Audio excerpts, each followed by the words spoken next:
Terima kasih teman-teman wartawan. Sore hari ini saya bersama dengan Menko Perekonomian dan Menteri Bappenas membahas mengenai pagu indikatif untuk APBN 2025. Seperti diketahui bahwa untuk RAPBN 2025 yang merupakan APBN pertama untuk pemerintahan baru memang disusun sesuai dengan siklus dari APBN yang dimulai dengan pembahasan mengenai kebijakan ekonomi makro dan pokok-pokok kebijakan fiskal. Nah, hari ini adalah tahapan untuk memberikan indikasi mengenai pagu indikatif bagi kementerian lembaga.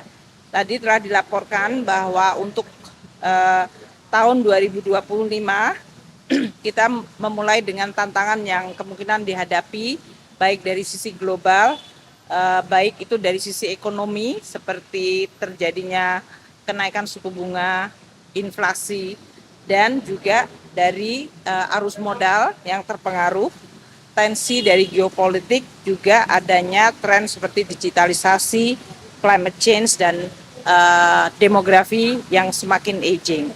Untuk mencapai high income country, maka untuk 2025 tetap akan dikelola dan difokuskan untuk menyelesaikan persoalan-persoalan yang berhubungan dengan tantangan struktural, yaitu bagaimana meningkatkan produktivitas. Oleh karena itu, fokus dari kebijakan fiskal 2025 adalah untuk akselerasi pertumbuhan ekonomi, meningkatkan well-being atau kesejahteraan, dan konvergensi kesejahteraan dan kemajuan antar daerah. Untuk beberapa fokus seperti hilirisasi, transformasi hijau, pembangunan infrastruktur, SDM unggul, inklusivitas, dan reformasi birokrasi masih akan tetap dilakukan. Hari ini Bapak Presiden meminta supaya kita tetap berkomunikasi tentu saja nantinya dengan pemerintahan baru, sehingga agar pemerintahan baru bisa pada tahun pertama langsung melaksanakan program-program yang menjadi program prioritas yang sudah disampaikan. Yang kedua, tadi juga disepakati komitmen untuk menjaga defisit di bawah 3% akan tetap dipegang agar disiplin dari APBN bisa terjaga, dan itu juga untuk meningkatkan kualitas serta stabilitas sehingga pemerintah baru bisa fokus untuk mendeliver program-program prioritasnya.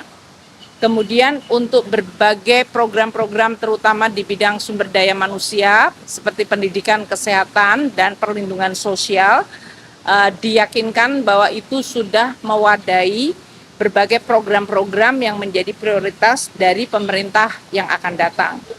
Dan karena ini sifatnya masih merupakan transisi krusial, maka kami akan terus melakukan penajaman terhadap berbagai desain postur APBN 2025, namun tetap menjaga proses politik secara proper, secara baik, sehingga tidak menimbulkan persoalan mengenai persepsi maupun dari sisi legitimasi dari proses penyusunan APBN itu sendiri.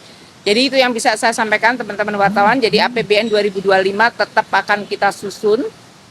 Komunikasi dengan transisi pemerintahan baru juga akan dilakukan.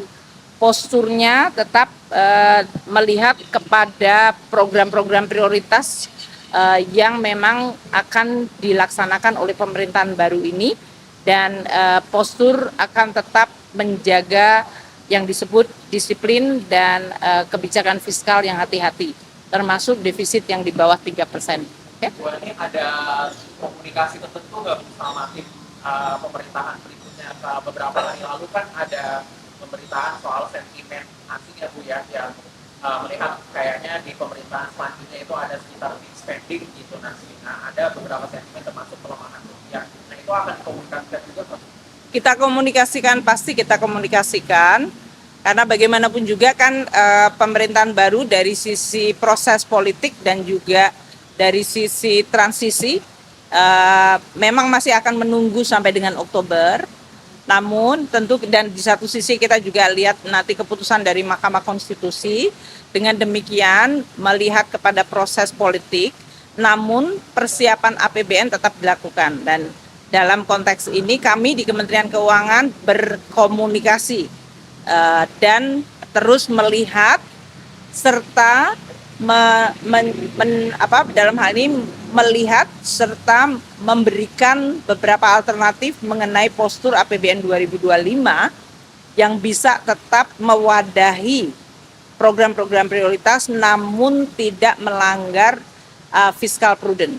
Jadi dalam hal ini defisit yang tadi kami sampaikan di bawah 3% itu sudah menjadi pedoman dan sudah disepakati untuk tetap dijaga. Bu, tadi kan dijelaskan sudah mulai bahas pagu indikatif. Nah, kalau misalnya untuk program-program flagship tertentu dari pemerintahan selanjutnya ya, saya langsung ngomong aja ini anggaran makan siang gratis itu sudah ada pembahasan. Karena masih di dalam program besar ya atau pagu besar, itu yang kita lakukan prinsipnya adalah memberikan ruang fiskal bagi kemungkinan program tersebut untuk dijalankan. Namun tetap di dalam konteks makronya dan fiskalnya, ini saya tolak aja ya, maaf. Untuk makronya tetap kita akan lakukan postur dari APBN yang tadi terjaga sehingga kepercayaan dari pasar dan dalam hal ini investor atau mereka rating agency akan tetap terjaga. Jadi itu yang akan dilakukan. Gitu ya.